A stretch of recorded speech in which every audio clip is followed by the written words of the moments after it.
Hola hermosas, otra vez yo. Bueno, este video es para dar explicación al tema de evolución de las poblaciones. En las clases pasadas habíamos hablado de que los seres vivos pues han evolucionado a lo largo de la historia, y que aunque han existido teorías que dicen que eso no es así, pues ya sabemos o conocemos la ley de la selección natural de Charles Darwin, que es como la ley que más se ajusta a cómo evolucionamos los seres vivos, ¿sí?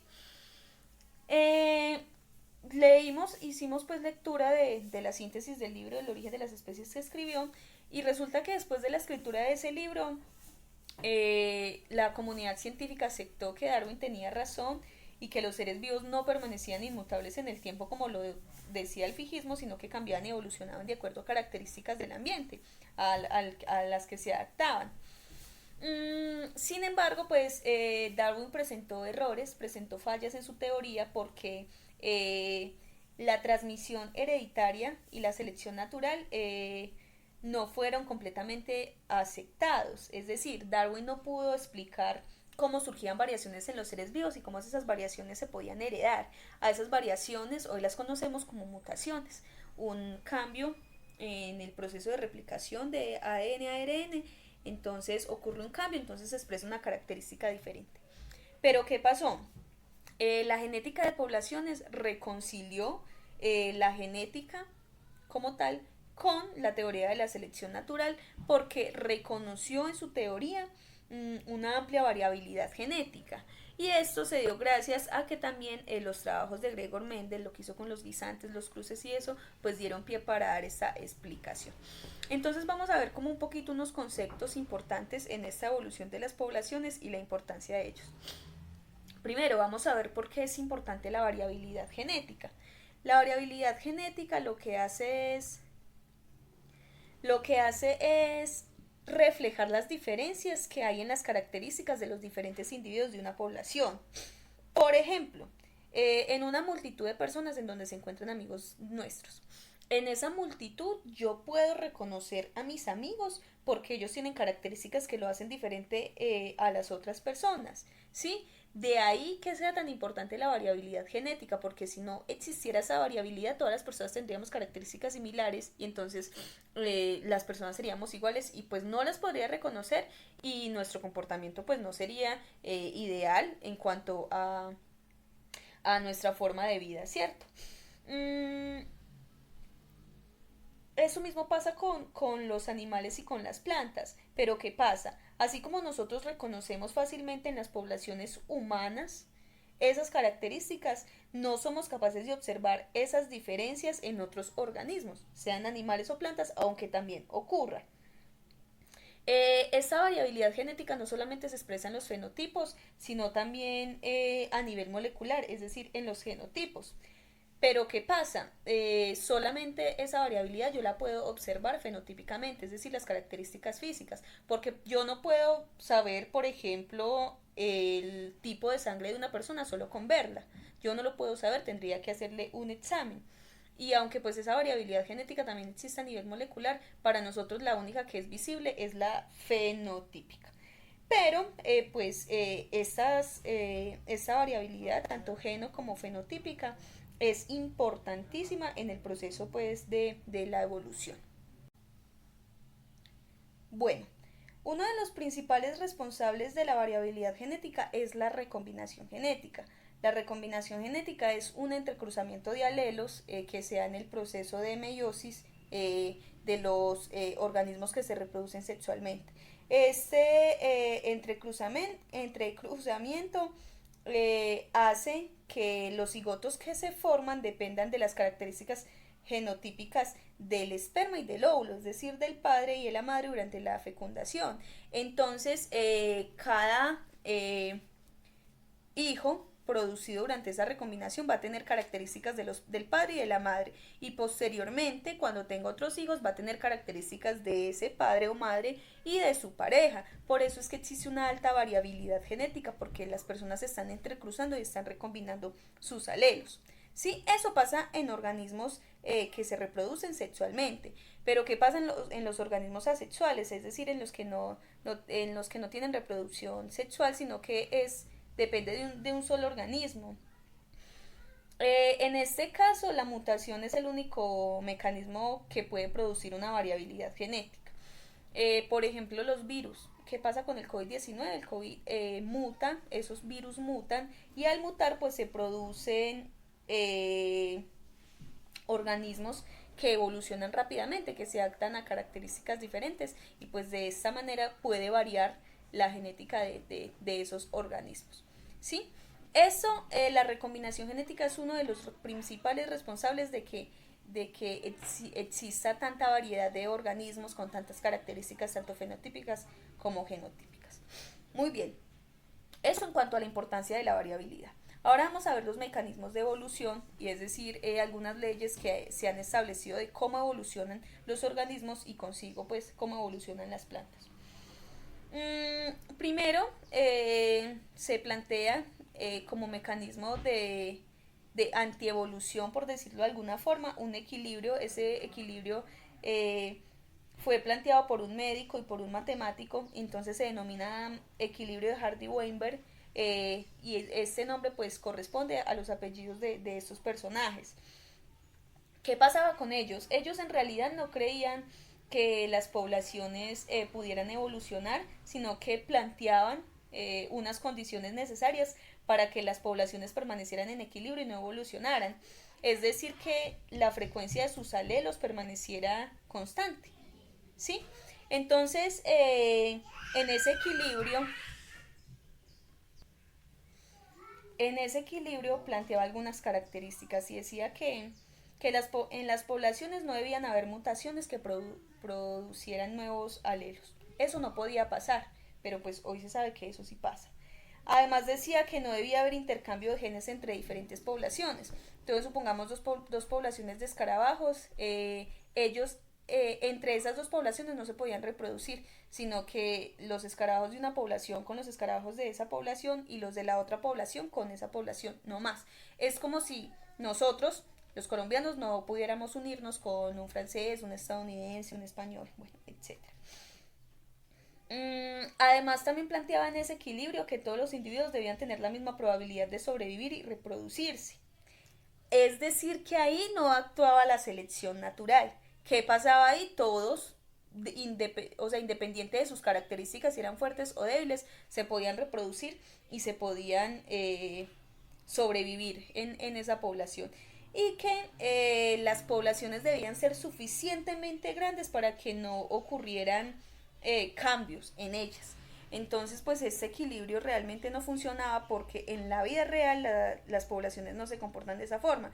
Primero que todo, existen mutaciones. Segundo, organismos de diferentes poblaciones se relacionan entre sí, no solamente con medios de reproducción, sino en situaciones de ayuda, de cooperación o hasta la misma competencia. Entonces, pues este equilibrio, este modelo pues que plantea Hardy-Weinberg era solo un modelo teórico que no cumplía o que no representaba lo que ocurre realmente en una población. Entonces, de acuerdo con eso, vamos a ver que sí produce la evolución en las poblaciones. Ya hablamos de las mutaciones. Sí, las mutaciones pues son cambios en el ADN. Miremosla por acá. Se combinan estos y mire lo que pasa. Al final tenemos unos cromosomas con partecitas de los dos. ¿Sí? ¿Qué pasa con las mutaciones? Ya sabemos que las mutaciones son cambios aleatorios en el ADN de los organismos. Las mutaciones no pueden ocasionar grandes cambios en la proporción de alelos de una población, pero si un alelo producto de una mutación aumenta su proporción en la población, esto significaría que los otros individuos también la estén produciendo. Entonces, esta mutación le traería ventajas reproductivas a los individuos que la tenían. Es decir, cuando se produce una mutación que, que se presenta en un organismo, esa mutación a ese organismo no le puede hacer nada, pero cuando esa mutación es heredada de una generación a otra y se sigue presentando y se sigue presentando y le da una característica especial a ese organismo, pues entonces la población puede cambiar, porque esa característica que le dio la mutación al organismo, pues va a ser de pronto que en ese momento le pueda facilitar conseguir recursos, entonces se va a volver más fuerte, entonces va a cambiar esa población. Pero cuando se trata de un organismo solo, la mutación no, pues no realiza en realidad ningún cambio. Bien, la migración es otra de los mecanismos de evolución que van en contra del equilibrio de Hardy-Weinberg del que les había hablado. Y entendemos como migración a un flujo genético entre poblaciones, ¿cierto? Entre diferentes poblaciones, es decir, organismos que migran de una población a otra y lo contrario, ¿cierto? Entonces, ¿qué pasa? Este flujo genético o estas migraciones tiende a hacer que las diferencias genéticas entre las poblaciones o disminuyan o desaparezcan, de tal manera que las mismas compartan, que las dos poblaciones compartan un mismo acervo genético. ¿Y a qué me refiero con acervo genético? Es son todos los alelos que hay en una población en un momento dado y pues que en ese momento son responsables de las diferentes características de esos organismos. Entonces, ¿qué pasa? Dos poblaciones, sigamos con el ejemplo de las poblaciones de los escarabajos. Entonces, cuando un escarabajo con unas características migra hacia otra población eh, y esas características pues representan una fortaleza para él, pues entonces cuando empiece a reproducirse en esa población puede hacer que el acervo genético anterior cambie, es decir, que ya no sean las características propias de esa población, sino del migrante. Es lo que pasa con los humanos cuando migramos en diferentes áreas geográficas. Eso ha hecho que se reduzcan las diferencias genéticas entre poblaciones. Entonces, en África todas las personas son de raza negrita y pues en Estados Unidos son monitos, pero entonces el entrecruzamiento entre un estadounidense y un africano va a ser, puede ser que no sea tan dominante, entonces que el hijo de ellos dos salga no, ni negro ni blanco, sino que salga pues normalito, morenito sin tener que ser negro. Y entonces ahí está cambiando la variabilidad y entonces esa población puede hacer que desaparezca o la raza negra o la raza mona que predomine. Pues hablando a una escala diminuta, no podemos hablar pues a gran escala, ¿cierto? Bien, ese es otro de los mecanismos de la evolución. El tercer mecanismo de la evolución es la selección sexual. Y en esa selección sexual ocurre algo muy importante y es que no ocurre tanto en humanos, pero en los animales, entre los machos y las hembras, hay características que difieren mucho en cuanto a lo sexual, pero no hablamos de lo sexual reproductivo, sino otras características como por ejemplo en las aves las hembras no son tan atractivas como los machos. ¿Y por qué ocurre esto? Porque es que la hembra es la que decide con qué macho se quiere aparear. Entonces los machos tienen que ser muy vistosos, muy llamativos, muy bonitos para poder llamar la atención de las hembras. A las hembras no les interesa, o sea, las hembras no tienen necesidad de eso. Entonces, entre más bonito sea el macho, mayor probabilidad va a tener de que la hembra pues lo acepte. Entonces, estas diferencias se conocen como dimorfismo sexual y entonces provocan que algunos alelos se vean favorecidos y que por esta relación una población se modifique. Supongamos dos aves, unas aves, ¿cierto? Y hay un macho, principalmente esas características se dan en coloraciones o en comportamientos. Entonces, un macho con una coloración bien bonita y otro que no sea tan bonita, pues se va a ver más favorecido. Entonces los alelos o la genética de una población posterior a ese entrecruzamiento entre la hembra y el macho que tenía unos colores muy bonitos, pues va a cambiar la población porque entonces se van a heredar más esas características físicas que eran tan llamativas. Entonces esos alelos se ven más favorecidos. Eso en cuanto a la selección sexual. Ahora el último mecanismo de evolución es la deriva genética. Y la deriva genética es el cambio en la proporción de alelos de las poblaciones debido a causas aleatorias. Esas causas aleatorias pueden ser un terremoto o pueden ser daños que no se tengan estipulados, pero que pueden cambiar en algún momento eh, la genética o la población misma. Esta deriva genética se entiende como un cambio que se da al azar, pues porque un terremoto no ocurre porque pues nosotros no podemos prever eso ni lo podemos controlar, ¿cierto? Entonces esta deriva genética cuando la población es grande no tiene mucho efecto, pero cuando la población es pequeña sí puede traer cambios significativos en la frecuencia de sus alelos, es decir, en sus variaciones. Bueno, ahora vamos a hablar de la selección natural como el mecanismo de la evolución, ¿cierto? ¿Qué pasa, chicas? Ya sabemos que la selección natural trae como resultado que los alelos de los individuos con características más apropiadas para el ambiente sean los que se mantengan, ¿cierto? Los más fuertes. Pero esa selección natural ocurre de tres formas: selección direccional, estabilizadora y selección disociadora. La selección natural direccional ocurre cuando se selecciona positivamente un extremo de cierta característica. Por ejemplo, aquí tenemos acá, chicas, tenemos una bacteria antes de la selección y después de la selección. Esto zapotico muestra la resistencia a un antibiótico que se le va a aplicar a esa bacteria. ¿Qué pasa? Las bacterias más resistentes al antibiótico tendrán más posibilidades o más probabilidades de sobrevivir y reproducirse que los individuos de la población que no son resistentes a los antibióticos. Entonces el resultado de esta selección direccional es que va a predominar los individuos más resistentes a los antibióticos.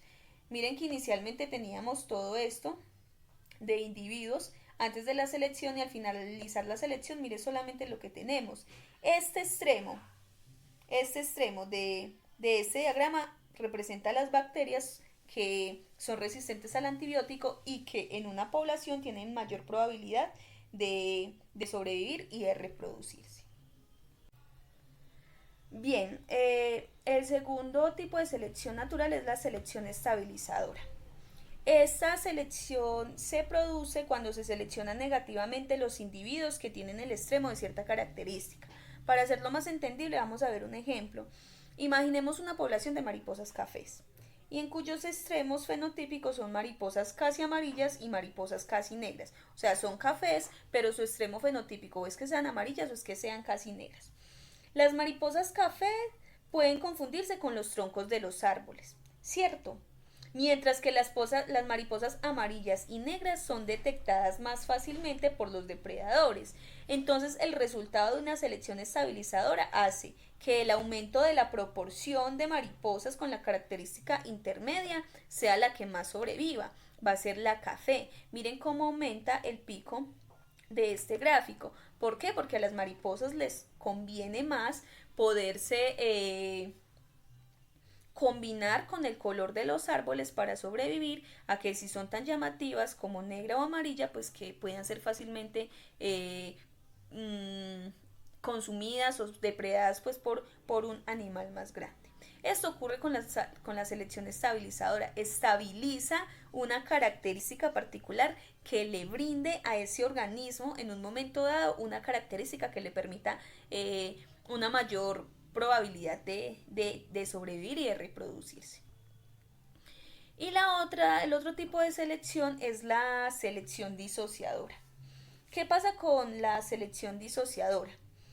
Se da cuando los individuos promedios se seleccionan negativamente. Vamos a ver el ejemplito acá, antes de la selección, durante la selección y después de la selección de unos lagarticos. Entonces esto es una población de lagartos.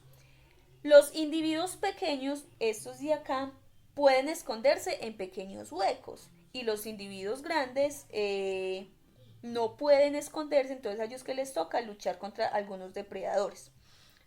Estos promedio ni pueden esconderse ni pueden luchar, entonces ellos tienen la tendencia a no sobrevivir fácilmente, ¿cierto? Entonces, ¿qué hace la selección natural disociadora? Hace que aumente la proporción de individuos pequeños y grandes mientras que ésta desaparezca. Por eso es que al final de la gráfica los intermedios desaparecieron, porque ellos no tienen fácilmente probabilidad de subsistir. Entonces, o son grandes o son pequeños para esconderse o son grandes para que puedan pelear contra los depredadores. Entonces, esos serían como los tres tipos de selección. Pero además de eso, hay fuerzas selectivas. Esas fuerzas son factores ambientales que pueden tener efecto en la supervivencia y la reproducción de los organismos. Entonces, por ejemplo, en algunos organismos en los que hay selección sexual, lo que les habla del dimorfismo sexual, de que esas características de pronto son más favorables en algunos organismos que otros, los machos tienen vistosos y grandes adornos que les permite llamar la atención de las hembras. Eso ocurre en la mayoría de las ocasiones en los animales, y es que las hembras son las que definen con qué machos se quieren aparear. Pero entonces, ¿qué pasa?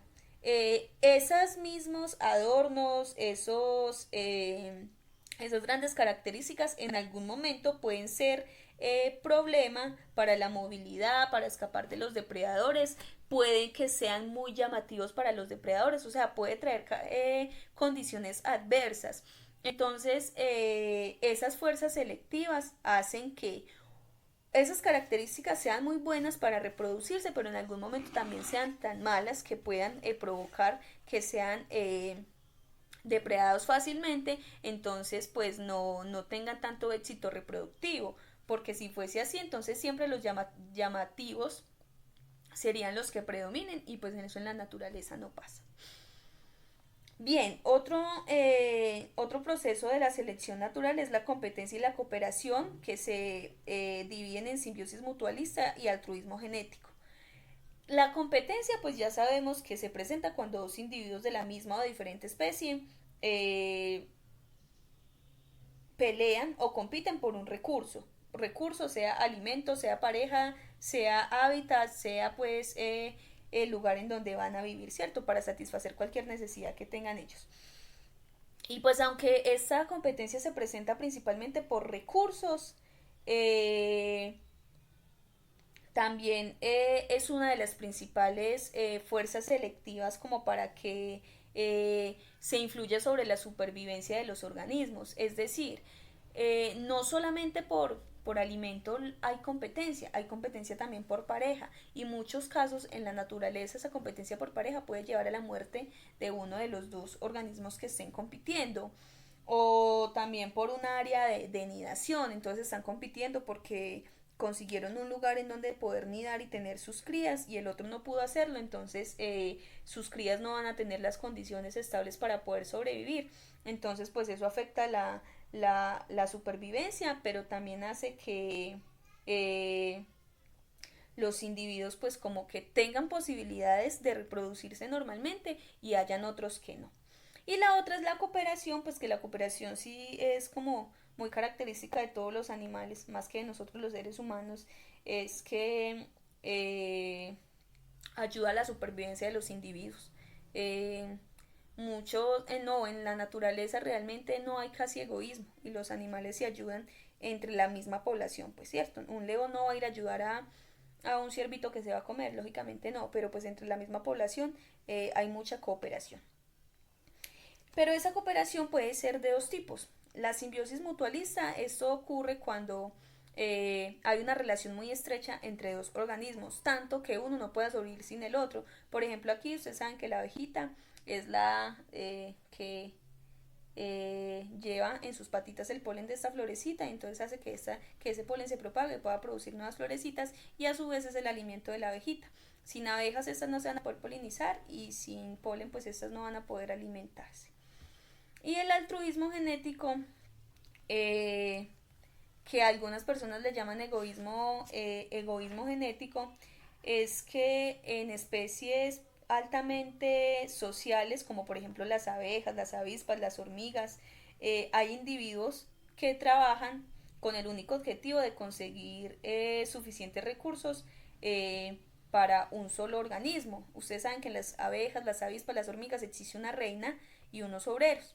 Entonces es que algunos individuos sacrifican incluso su supervivencia y reproducción por complacer las necesidades de otro. Entonces estos obreritos trabajan por el bien de esta reinita. Y pues esas serían como las tres, bueno, no, las cuatro eh, características que también favorecen la selección natural. Y con eso terminaríamos, chicas. Lo que ustedes tienen que hacer es, si bien un resumen, igual tienen la presentación para que lo saquen de ahí y puedan describir cada uno de los términos. Que tengan un feliz día. Chao, chao.